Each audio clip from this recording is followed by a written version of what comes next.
然后可是中国比较是侵略性的、比较扩张型的这种外交方式。那可是前一阵子哦，蔡英文前总统他也去了欧洲，这件事情其实还蛮难得的，对不对？就是说老共打压不下来吗？我正要讲说这个这次真的是非常珍贵哈。因为我刚才跟时期你提到过嘛哈，今年是法中建交60周年，60周年，对，有这样的一个背景那20年前我记得是2004年希拉克时候的法中建交法国是正式承认以前法国对于台湾是怎样？其实他们的本来的政策是最好的，因为1964年法国跟中国建交的时候，有关于台湾他们完全没有提，他们就说法兰西共和国与中华人民共和国在1964年1月1号建交然后句号就没了，这本来是最好的，但后来演变成因为我们也要了解中国就一直在不断上升嘛，其实。我常讲，2019年是中国的最盛极盛了再来他现在面临很多问题嘛但是从邓小平改革开放到2019年in general 在一般来讲尤其在法国我1990年代在法国念书了，那时候中国的名声是非常好的，大家认为我们只是政治体制不一样，但是我们是对未来是有共同想法的，后来现在他们证明是没有了现在中国是极端的民族主义，所以中国的那个形象一直上升，那一直上升一直上升情况之下，你真的要想办法去说我们要多努力，并不是件容易的事情，所以有这样的一个背景那60周年就变得更就有个它的一个象征性因为50年4年前的时候，他们之间的就是说走得非常深之间的关系，60周年你知道60周年对中国更加重要，对中国很在乎那种一甲子你要讲不是10而已法国是每10年然后重要是100年但是中国是60是一甲子，对，所以中国的60等于西方的100年那结果我们今年60周年我先讲蔡英文之前我们奥运对，我们奥运我们竟然可以在法国跟也办了一个文化奥运。对。其实这次奥运金牌之前，我们大家团队，我们整个团队努力之下我们也得到法国的同意然后申请到一个运动中心。对，那运动中心就是我常讲就是说，我们其实这次巴黎奥运是所有正常奥运里面成绩最好的。7面奖牌，东京比我们好，但东京是在 COVID-19 的背景之下所以有些人没有去嘛有点强但是巴黎奥运是个正常奥运，我们那个在一个正常奥运之下，我们得到7面奖牌，2金5铜，里面的2个金跟1、2个铜都从那个运动中心出来的就是那是一个让你训练怎么样柔道，然后拳击、羽毛球，然后让。你如果没有这个运动中心，我们的球员就必须排队去使用他们的那个奥林匹克村。对，就是巴黎有一个市长跟我们很好，然后让我们使用，然后还让美国人怎么那么可以用？我把它讲完，就是说这个运动中心让我们可以随时随地自由自在去那边受训，其实让大家，我想让球员也比较就能舒坦放心去受训练嘛那个中心只有4个国家。有获得，我们再想想，再回想第一个60周年，然后再加上我们台湾在奥运的地位并不是跟其他国家一样，对，哪4个国家呢？美国、加拿大、澳洲跟台湾，就这4个国家。这刚好是这个五眼联盟的。法国不要讲五眼联盟啦，这是因为我们真的跟他们建立起很好的关系，然后膳食中心然后在文化奥运。文化奥运就有13个国家被允许参加，我们是那13个国家之一。所以大家都要知道这个背景这不是散步有人讲说我们散步来，然后就得到这个文化奥运的参加权，或者说文化奥运我们因为付了很多钱，那个是钱也求不来的。我们也办得非常好，我们也办得非常好。尼菲亚也去。对，所以在背景这样，蔡前总统可以紧接着在奥运各方面之后能去欧洲访问去法国，我想正展现出一个很不一样的一个未来所以我们当然希望这个未来可以被当然我们双方队好好珍惜那继续往前走那是扛住多大的压力？中国是怎么样子用什么样的方式在阻挡吗？其实那个压力大，就是大于在这些都被确认之前的那个不确定性。然后我们的对口就会跟你讲说，我们再看看，我们再想想虽然我们基本上同意，但是我们有很多来自于有时候不明不愿意讲。说所以他会讲没有压力，可是当你看到很多事情没有办法往前走，你就知道是有压力的。在这个之前其实文化奥运这也是前面有很多准备的我们也有个数字，可能我们台湾我们国人比较不知道，就是说在最近1年来，我们文化部我们的文化中心在外交部也有一个文化组嘛对，那其实就是所谓巴文中心，巴黎台湾文化中心那成功成为7个法国7个festival， 就是7个怎么讲呢7个文化活动里面的主题国，就是以台湾为主题，台湾作为最重要的被邀请的国家那个非常不容易。你比如说我记得台湾应该有注意到，在今年应该3月的时候在 Rennes 在莱恩的地方有一个台湾电影节。然后同时有73部台湾电影在那个城市里面播放，所以我到那个城市去开幕你觉得你怎么到处都是在讲台湾，在讲台北？那70几部我们台湾都做不到在法国做得到。然后在这个里面是付费的不是那边，然后几乎常常爆满。大家都来看，所以70几部台湾电影是从过去到现在就是有时候一些以前我自己都没看过电影他坐在那边所以你可以看到，就是说回到我刚才提到，就是说你可以看到这个整个背景那个压力中国当然一直是在对每一项有台湾看得到的，我们让台湾尽量visible 就被看见，他会一直不断抗议今年有个亚维农艺术节对了，应该说七个艺术节啦里面我们是7个被重要主题国，亚维农也是一样本来说要以台湾为名然后就中国给予非常强烈的抗议后来因为本来的字里面是有台湾然后被邀请国邀请国，后来他把那个国拿掉，取这个公式，台湾还在，我们也是被邀请，但把那个国拿掉。他们就很在意这种东西，然后所以那个打压其实是无所不在。对。可是台湾其实蛮厉害的，就是说，其实不只是在政治圈的跟外交各个国家的外交领域做交涉，文化我们的也持续渗透到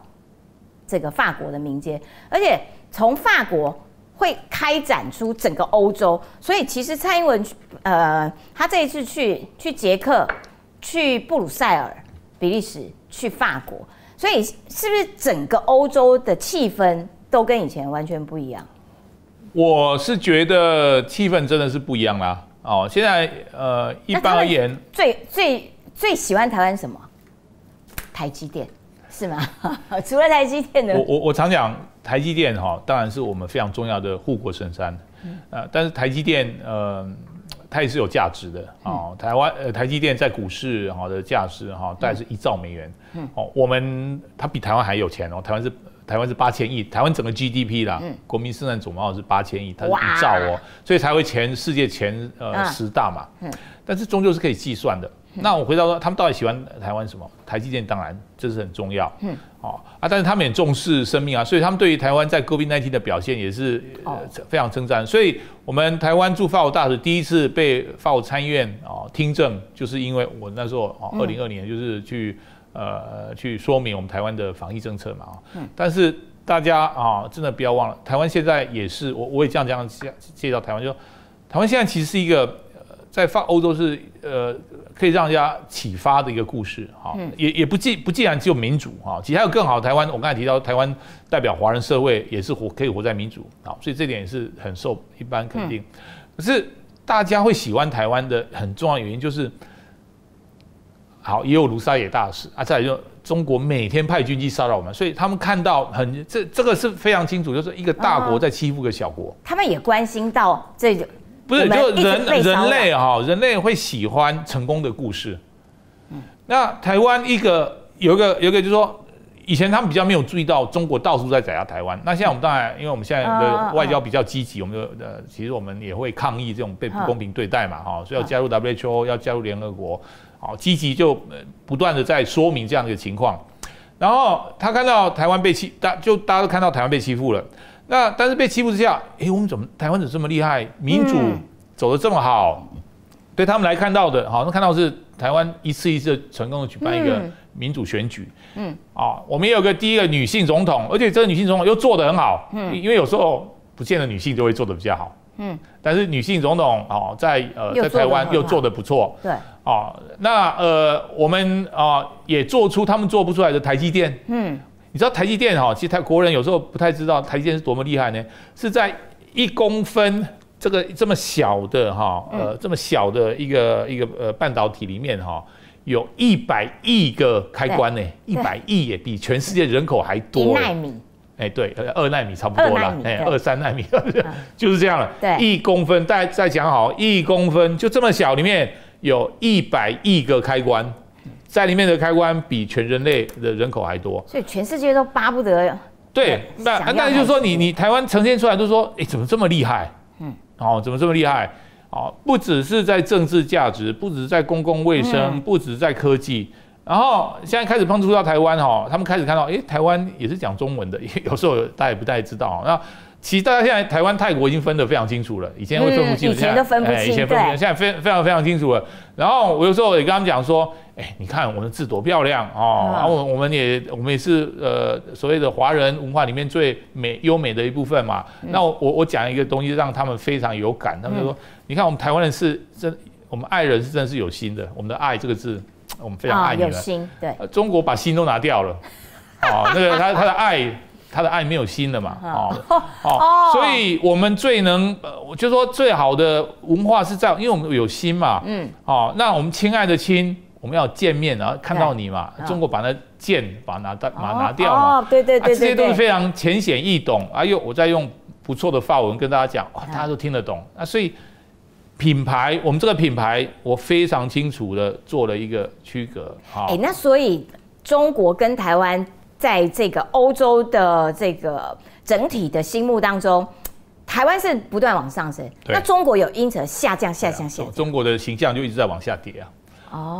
那所以这6年来，过去这8年，其实我们台湾人真的要清楚，其实我这个说法，去问住在巴黎的台湾人，他们都有感受到。这个有时候是一般的。你比如说，我也常讲，就是说，我现在进入一般餐厅我为了要增加台湾，你品牌要销售嘛以前定位一定是王小姐定位什么，吴先生定位什么，对。但后来我发现说，我有时候晚到我实在搞不清楚谁定位麻烦一律不准再用王小姐什么吴先生定位，全部都只能用一个名字叫台湾台湾定位所以反正就台湾，每个人都说台湾，然后有时候讲台湾大使馆定位，他们也不会中国也没那么厉害就禁止餐厅说我们不准用台湾大使馆定位嘛，对不对那所以台湾的名声反而我们就渗透进去，对因为在巴黎我讲如何把比较不好的条件变成比较好的条件，这也是一门艺术嘛。对，我在巴黎，其实因为过去我们跟巴黎跟法国并没有或者说我刚才讲我们的外交资源有限。对，我在巴黎我并没有什么厨师，大家不要以为在大使那边什么都有我们没有厨师，厨师帮我们煮饭的什么都没有。那你没有厨师你要有很多的活动那怎么办呢？那你还是要找餐厅嘛所以我们吃饭的次数非常多嘛。对，不止还有其他各组员，所以在用台湾这名定位就变成非常有名，大家都知道台湾，我刚才回到又知道中国会打压台湾，他们也看电视嘛，对，每次中国派飞机来骚扰我们，电视就出现嘛，他们看到我们台湾的人就说，台湾加油，台湾加油，哇，很暖，对，就很温暖，所以你就各种方面加起来，使得这个差异性真的在过去这几年就被成功的展现出来。所以我觉得我说我们台湾人要很有自信。我们现在我一直在讲说一个成功的故事，我常讲一个人说，你如果出生你就很聪明啊，你爸爸就是亿万富翁啊，又长得漂亮啊，后来你成功了，我们就这也没什么，反正你所有条件都有了。可是台湾就是年轻的时候遭遇到非常多的困境、苦难，而且这苦难一直在因为他一个这么中国现在这么大，他要跟讲说台湾威胁他们，有人谁相信？没有人威胁你们，你偏偏要打别人，大家看说其实大家都是人类嘛。所以你刚刚讲到说，其实人都喜欢成功，看到成功的故事。所以他们的眼中，台湾是一个成功的故事，一个很成功的故事，不止成功而已，是个非常成功的故事，非常成功的故事。所以你其实说美国去欺负小国，就算美国是一个民主国家、世界大哥，大家也不喜欢嘛，对不对？更何况中国这个制度，很多人是不喜欢的他每天在打这个小台湾，他在说你是怎样我们也没有人家也没挑衅你，也没怎样，他只想要好好活着，你干嘛一直欺负人家？所以中国的形象就一直败坏下来。可是他们还尽管形象变差，但是他们对于这个外交上面的各种阻碍还是蛮有效的譬如说你刚刚提到的南非，当然是有效，因为你那世界是在一个规则下面。是一个规则下面在运作嘛？那我们因为被这个规则排除掉了嘛，所以你根据规则，它当然这个打压我们还是非常有效的。可是如果有可能如果他们有能力去抵抗这个规则，这个就会产生嘛。那世界不是只有联合国体系啊，世界还有很多双边关系啊。双边关系之下的规则就有时候可以摆脱中国的压力嘛，不尽然每一次。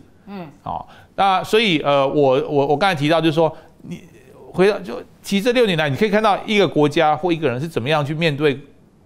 困难痛苦，然后慢慢挣脱，然后慢慢得到世界的支持，然后慢慢被展现嘛，要有这个过程嘛。